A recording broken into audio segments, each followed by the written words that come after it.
سورہ نساء آیت 121 سے 140 کا اردو ترجمہ۔ بسم اللہ الرحمن الرحیم۔ یہی لوگ ہیں جن کا ٹھکانہ جہنم ہے اور اس سے بچ کر نکلنے کی کوئی جگہ نہیں پائیں گے۔ اور جو لوگ ایمان لاتے ہیں اور نیک اعمال بجا لاتے ہیں، عنقریب ہم انہیں ایسی جنتوں میں داخل کریں گے جن کے نیچے نہریں بہہ رہی ہوں گی، وہ وہاں ابد تک ہمیشہ رہیں گے۔ اللہ کا سچا وعدہ ہے، اور بھلا اللہ سے بڑھ کر بات کا سچا کون ہو سکتا ہے؟ نہ تمہاری آرزوؤں سے بات بنتی ہے اور نہ اہل کتاب کی آرزوؤں سے۔ جو برائی کرے گا اس کی سزا پائے گا، اور اللہ کے سوا نہ اسے کوئی کارساز میسر ہوگا نہ کوئی مددگار۔ اور جو نیک اعمال بجا لائے، خواہ مرد ہو یا عورت، اور وہ مومن ہو، تو سب جنت میں داخل ہوں گے، اور ان پر ذرہ برابر ظلم نہیں کیا جائے گا۔ اور دین میں اس سے بہتر اور کون ہو سکتا ہے جس نے نیک کردار بن کر اپنے وجود کو اللہ کے سپرد کیا اور یکسوئی کے ساتھ ملت ابراہیمی کی اتباع کی۔ اور ابراہیم کو تو اللہ نے اپنا دوست بنایا ہے۔ اور جو کچھ آسمانوں اور زمین میں ہے سب اللہ کا ہے، اور اللہ ہر چیز پر خوب احاطہ رکھنے والا ہے۔ اور لوگ آپ سے عورتوں کے بارے میں دریافت کرتے ہیں، کہہ دیجئے اللہ تمہیں ان کے بارے میں حکم دیتا ہے، اور کتاب میں تمہارے لیے جو حکم بیان کیا جاتا ہے وہ ان یتیم عورتوں کے متعلق ہے جن کا مقررہ حق تم انہیں ادا نہیں کرتے اور ان سے نکاح بھی کرنا چاہتے ہو، اور ان بچوں کے متعلق ہے جو بے بس ہیں۔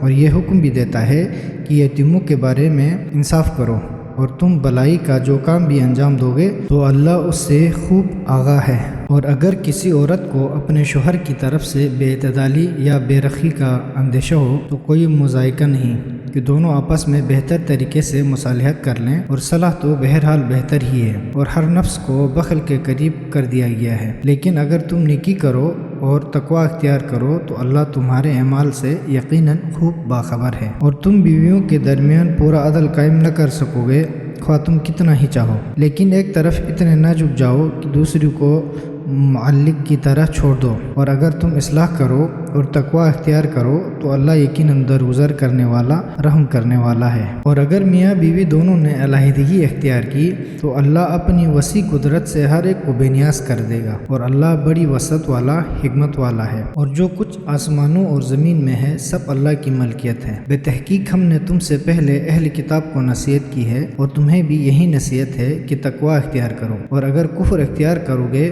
تو آسمانوں اور زمین کی ہر چیز اس کے قبضے قدرت میں ہے، اور اللہ بڑا بے نیاز، قابل ستائش ہے۔ اور اللہ ہی ان سب چیزوں کا مالک ہے جو آسمانوں اور زمین میں ہے، اور کفالت کے لیے اللہ ہی کافی ہے۔ اے لوگو، اللہ چاہے تو تم سب کو فنا کر کے تمہاری جگہ دوسری کو لائے، اور اس بات پر تو اللہ خوب قدرت رکھتا ہے۔ جو فقط دنیاوی مفاد کا طالب ہے، بس اللہ کے پاس دنیا و آخرت دونوں کا ثواب موجود ہے، اور اللہ خوب سننے والا، دیکھنے والا ہے۔ اے ایمان والو، انصاف کے سچے دائی بن جاؤ اور اللہ کے لیے گواہ بنو، اگرچہ تمہاری ذات یا تمہارے والدین اور رشتہ داروں کے خلاف ہی کیوں نہ ہو۔ اگر کوئی امیر یا فقیر ہے تو اللہ ان کا بہتر خیر خواہ ہے، لہٰذا تم خواہش نفس کی وجہ سے عدل نہ چھوڑو۔ اور اگر تم نے کج بیانی سے کام لیا، گواہی دینے سے پہلو تہی کی، تو جان لو کہ اللہ تمہارے اعمال سے یقیناً خوب باخبر ہے۔ اے ایمان والو، اللہ اور اس کے رسول اور اس کتاب پر جو اللہ نے اپنے رسول پر نازل کی ہے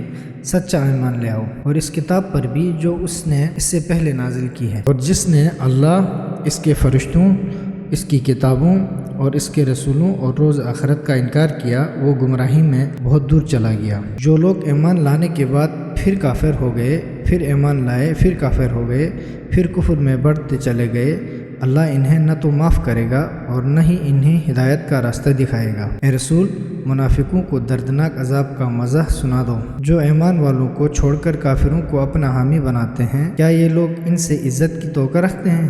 بے شک ساری عزت تو خدا کی ہے۔ اور بے تحقیق اللہ نے پہلے اس کتاب میں تم پر یہ حکم نازل فرمایا کہ جہاں کہیں تم سن رہے ہو اللہ کی آیات کا انکار کیا جا رہا ہے اور ان کا مذاق اڑایا جا رہا ہے، تو تم ان کے ساتھ نہ بیٹھا کرو جب تک وہ کسی دوسری گفتگو میں نہ لگ جائیں، ورنہ تم بھی انہی کی طرح کے ہو جاؤ گے۔ بے شک اللہ تمام منافقین اور کافرین کو جہنم میں یکجا کرنے والا ہے۔